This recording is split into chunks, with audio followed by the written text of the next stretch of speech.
Nous entrons dans la dernière partie de Business Club, une partie traditionnellement consacrée aux startups et nous allons rejoindre notre spécialiste S-Startup, Pierre Herman évidemment, qui reçoit aujourd'hui InFlight. Alors nous sommes encore aujourd'hui ici à Bicentral, donc ce lieu qui forme à la fois de nombreux canifs suisses du web, la super école qui forme le digital et en même temps qui abrite une série de startups. Et aujourd'hui, nous avons avec nous Hugo Deblow. Et alors Hugo, quelle est votre société? InFlight. InFlight, et c'est une société en fait qui est dans les drones, si j'ai bien compris. Oui, tout à fait. On aide nos clients à obtenir des insights qui sont faits sur des données des drones et en fait alors c'est Flying for Insights et nos clients utilisent ces données dans leur processus industriel. Et par exemple, on aide nos clients à obtenir des modèles 3D des sites où ils veulent obtenir des choses et en fait nous on peut leur donner ces modèles 3D d'une façon très facile.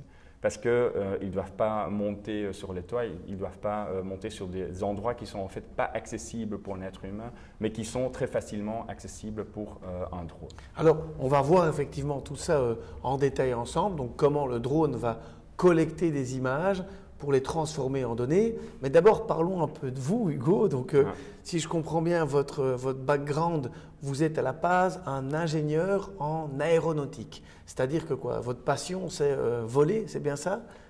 Tout à fait. Hein. Dès que j'étais petit, j'étais passionné par la technologie, par l'aviation. Et voilà, j'ai eu les chances de faire mes études d'ingénieur à la KEL, à Leuven. Et après, j'ai fait un master supplémentaire à Georgia Tech aux États-Unis. Et là, c'est là qu'on a, disons, entre parenthèses, joué avec des drones.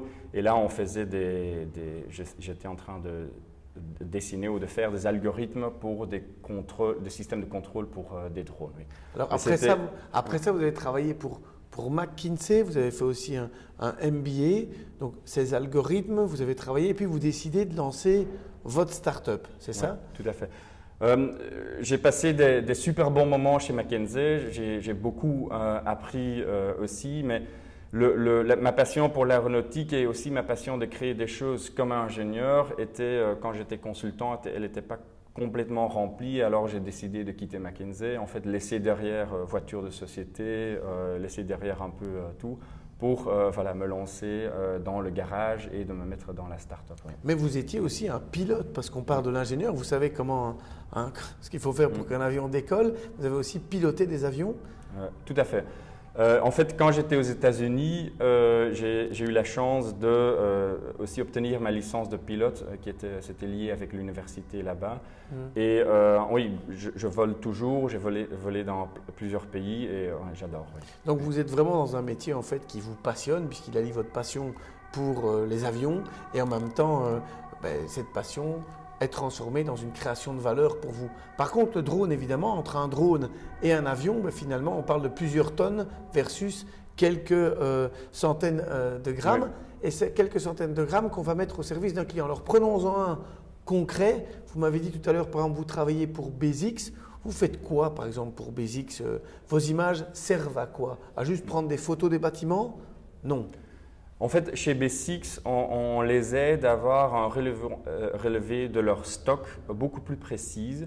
Et ce qu'on fait, c'est qu'on survole leur site d'infrastructure. Ils ont du matériau primaire pour faire l'asphalte. Et on survole et on crée un modèle 3D très très précis de ce site. Et en faisant la différence avec le modèle vide du site, on peut dire voilà, il y a exactement autant de mètres cubes dans votre site. Et pour eux, c'est super important parce qu'avec ces données, ils peuvent réduire le stock, alors c'est du capital qui est le coût de capital qui est réduit. Et deuxièmement, ils peuvent prévenir qu'ils n'ont jamais un stock-out, parce que s'il y a un stock-out de l'asphalte, en fait, ils ne peuvent pas fournir leur infrastructure et c'est une catastrophe parce qu'un jour qu'un chantier s'arrête, c'est pas bien. Alors pour eux, ils ont vraiment besoin d'avoir une vue très très correcte et très très précise de la situation des stocks. Donc je prends un exemple, vous avez parlé d'asphalte, mais donc on imagine que le drone va prendre l'image d'un gros tas de gravier. Tout à fait. Et puis par rapport à ce tas de gravier, quelques jours après, il reprend la même image et il peut dire, vu que le tas de gravier a telle configuration, eh bien, ça veut dire qu'il y a par exemple X tonnes, donc on a consommé une ou plusieurs tonnes, et donc je vais pouvoir à la fois repasser une commande et peut-être parfois optimaliser. Donc vous allez amener aussi en fait une analyse de données qui permettra à l'entreprise de faire des économies et d'être plus efficace. Absolument. Oui. Et donc vous avez développé le modèle, mais alors qui pilote le drone qui prend ces images de BASIX? Ça, ce n'est pas forcément vous, si j'ai bien compris. Vous avez un réseau de pilotes. Oui, tout à fait. Quand on a commencé InFlight, on s'est rendu compte qu'il y avait une capacité des gens qui étaient aussi des passionnés des avions et des passionnés des drones qui s'étaient lancés comme pilotes de drones et qui avaient acheté un équipement et qui avaient en fait pas mal de assets disponibles. Par contre, ils étaient tous dispersés et il n'y avait pas vraiment une façon de bien coordonner ça pour fournir un service global à notre client. Par exemple, BASIX, c'est un joueur international.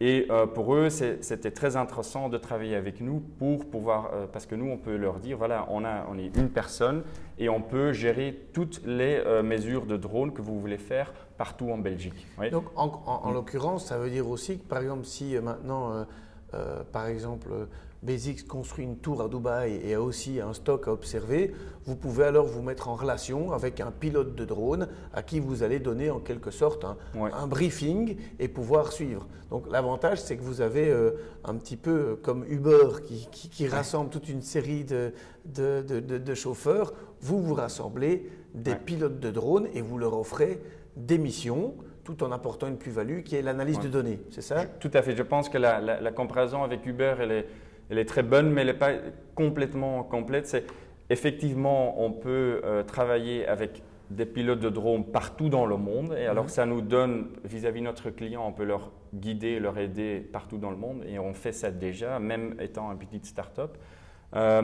Mais deuxièmement, c'est effectivement, comme vous dites, on est quand même, on garde la qualité bonne parce que c'est nous qui vont faire le traitement des données. Et effectivement, comme vous dites, on va faire toujours un très bon briefing aux pilotes pour s'assurer que même un vol effectué par exemple à Dubaï, ou maintenant on fait aussi des vols à Belize ou aux États-Unis, que ça soit fait dans les bonnes conditions pour pouvoir faire les analyses qu'on fait après. L'idée, c'est de ne pas avoir un débutant qui va venir prendre des images. Tout à fait. Alors, on parlait aussi d'un autre secteur, par exemple dans les panneaux solaires. Oui. Et là, quelle est l'offre en fait, que vous avez proposée à ce niveau-là? En fait, dans le secteur des panneaux solaires, on voit que nos clients avaient du mal à obtenir de la bonne information sur la condition du toit. Et en fait, ça s'appelle un peu le digital twin. Et en fait, ils vont commencer des plans d'un toit, mais souvent, soit les plans n'existent pas, ou même si les plans existent, le toit n'a pas été construit comme les plans disent. Et souvent, le toit est très grand et difficilement accessible et dangereux de monter sur les toits. Et alors, nous, on peut arriver avec un drone, le pilote se met à côté, le drone survole ce toit et on peut donner à notre client un modèle 3D de ce toit. Le modèle 3D, prendre des mesures efficaces de la situation en l'état, parce qu'on voit parfois qu'il y a un delta même entre ce qu'il y avait sur les plans et ce qui a été réellement construit. Alors un exemple, vous m'avez donné tout à l'heure un exemple assez sympa, c'est on va construire par exemple un building, je veux aider la commercialisation de ce building et j'ai un bel appartement au 50e étage qui sera à vendre peut-être dans 3 ans. Et ce que vous proposez là, c'est quoi? En fait, ici, c'est aussi un autre produit qu'on propose. C'est très important dans l'immobilier de vendre le plus vite possible les appartements. Alors, ils vont faire des modélisations. Nous, on aide nos clients de pouvoir simuler la vue du 50e étage, mais aussi de la vue du 40e, de la 2e étage au 3e étage. Et parce qu'on peut mettre le drone exactement à l'altitude de cet étage et on peut simuler la vue panoramique et ça aide nos clients à mieux vendre ou à plus vite vendre ces appartements. Alors, on a parlé analyse de données, donc prendre des mesures des dimensions d'un building ou d'un stock de gravier chez BASIX. On vient de parler d'une belle image qui pourrait aider à mieux vendre le futur 50e étage d'un building, mais sur un drone, on peut aussi importer d'autres capteurs. Quels sont-ils? Donc, si j'ai bien compris, on peut par exemple avoir des capteurs infrarouges, on peut mesurer la qualité de l'air à 100 mètres ou à 200 mètres. Quels sont les genres de technologies qu'on peut mettre là-dessus? Enfin, une autre technologie que nous on utilise très souvent, c'est de mettre un capteur, et en fait c'est un sensor infrarouge qui va mesurer uniquement la lumière ou les ondes électromagnétiques dans le domaine de infrarouge. Et ça nous permet de mesurer à une distance la température d'une certaine surface. Et après, si on fait cette analyse de cette surface, on peut détecter des fuites d'isolation et là, en fait, où il y a des problèmes avec un toit, où il y a des problèmes où il faut remplacer l'isolation. Donc concrètement, je pourrais par exemple en survolant Bruxelles ici, pouvoir aller identifier ou créer une carte thermique qui me dirait tiens, tel bâtiment, il est très important d'intervenir parce qu'en hiver, je vois qu'il y a beaucoup de chaleur qui s'échappe du toit. Il est tout rouge, oui, il est tout rouge sur les analyses exactement. Oui. Alors finalement, le drone, il y a des capteurs. Le métier que fait le drone aujourd'hui, on pouvait le faire avec un hélicoptère. C'est quoi la grande différence en fait aujourd'hui à ce niveau-là? Oui. En fait, la grande différence, et je pense que ça c'est une des raisons qui m'ont toujours passionné sur un drone, c'est que avant l'existence d'un drone, si on voulait mettre un être humain ou un capteur dans l'air, on avait besoin soit un avion ou soit un hélicoptère. Et ça veut dire qu'on met une caméra de peut-être 500 grammes avec 2 pilotes et un avion, ça veut dire qu'on met 1 tonne dans l'air. Et dans l'aéronautique, quand on met 1 tonne dans l'air, c'est très complexe de faire ça. Par contre, maintenant, vu qu'on peut enlever le pilote qui est physiquement dans l'aéronef, on peut en fait réduire la taille des caméras qui maintenant sont 100 grammes ou 200 grammes et tout le drone parfois pèse 500 grammes ou 1 kg et mettre quelque chose de 1 kg dans l'air, c'est un completely different ball game et ça veut dire que c'est beaucoup plus facile de le faire, évidemment alors beaucoup moins cher. Et voilà, vous parlez des analyses thermiques. Avant, on faisait ça avec un avion qui survolait des villes. Maintenant, nous, on peut faire ça avec un drone, évidemment, à un coût qui est beaucoup moins cher. Alors, on a parlé des drones par rapport aussi aux hélicoptères, à la nouvelle mission qui peut le faire, mais il y a aussi drone et drone. Je veux dire, moi, avec un petit drone que je vais aller acheter en grande surface, je peux aussi survoler et on va avoir des drones qui vont coûter de 100 à 20 000 euros. Comment on fait en sorte aussi d'être vraiment de pouvoir avoir une offre qui se distingue du commun des mortels, qui va dire moi aussi je peux prendre votre photo? Oui, mais effectivement ça c'est une connaissance que nous avons développée, c'est que pour chaque mission, chaque type de mission, il y a certains drones qui sont les bons, qui ne sont pas les bons. Et nous, on sait, parfois les drones très très chers sont trop chers, mais effectivement, comme vous dites, parfois il y a des drones qui ne sont pas assez performants pour faire cette mission. Alors, un drone n'est pas un autre drone. Mais donc, ça veut dire qu'un drone, un cher va se retrouver à 20 000 euros et un autre va se trouver à 200. Mais enfin, ce sera toujours moins cher que le prix d'un hélicoptère, quoi. Donc, OK. Oui. Alors, à côté de ça, on parle quand même de l'équipe. Dans l'équipe, quelles sont les compétences que vous avez au sein de l'équipe?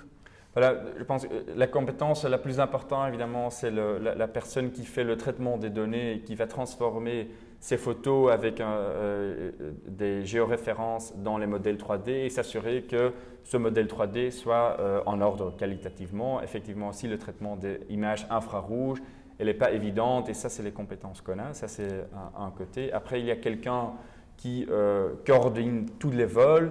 Et ça, il ne faut pas négliger, coordonner des vols des drones à Bruxelles, à Gand ou à Anvers. Et c'est une coordination assez complexe parce qu'il faut tenir en compte les aéroports qu'il y a déjà construits, il faut tenir compte des communes, il faut tenir compte des lois de privacité. Et il faut en fait… on ne peut pas faire décoller un drone quand on veut, on doit le signaler, on doit informer. Il y a pas mal de procédures à suivre, ce qui est très bien, mais il faut bien coordonner ça. Et effectivement, à la fin, on a aussi quelqu'un qui fait les ventes ou les sales.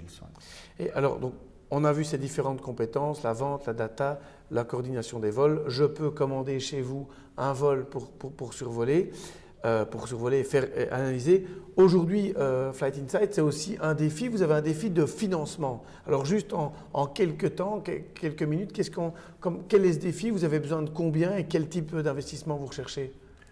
En fait, comme chaque start-up, nous, on a déjà prouvé, on a été bootstrapped pendant 1 an et demi, 2 ans qu'on a tout fait bootstrap. Maintenant, on voit qu'on se met dans une situation que quand on a trop de commandes, on doit travailler pour les commandes et on ne peut pas continuer à faire les ventes ou le développement. Alors, on doit toujours choisir entre les trois et on a un besoin de financement pour pouvoir se dire, voilà, on va maintenant vraiment mettre quelqu'un dans le développement, on va avoir une équipe qui peut continuer, on va avoir une équipe qui peut faire le traitement des données et les ventes.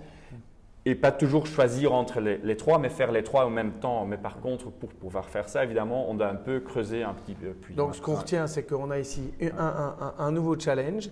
C'est qu'effectivement, on voit que vous avez à la fois des vrais clients qui achètent de vrais produits, vous êtes prêt à aller à l'étape supérieure et que dans ce cadre-là, vous recherchez un financement. On invite alors ceux qui nous regardent, les hommes d'affaires qui nous regardent, à pouvoir aller peut-être vous interroger via votre société, prendre contact s'ils sont intéressés et d'autre part, s'il y a des pilotes en vue, de prendre contact puisqu'on est toujours à la recherche de nouveaux clients, quel que soit le lieu où vous êtes dans le monde, puisqu'on sait que sur LN24, on nous regarde de partout. Merci Pierre, merci à vous Jean Bézier, CEO de Tarte Françoise, merci d'avoir été sur ce plateau pour nous parler de vos délicieuses tartes salées et sucrées. Nous nous retrouverons la semaine prochaine pour un nouveau Business Club. D'ici là, je vous souhaite une excellente soirée.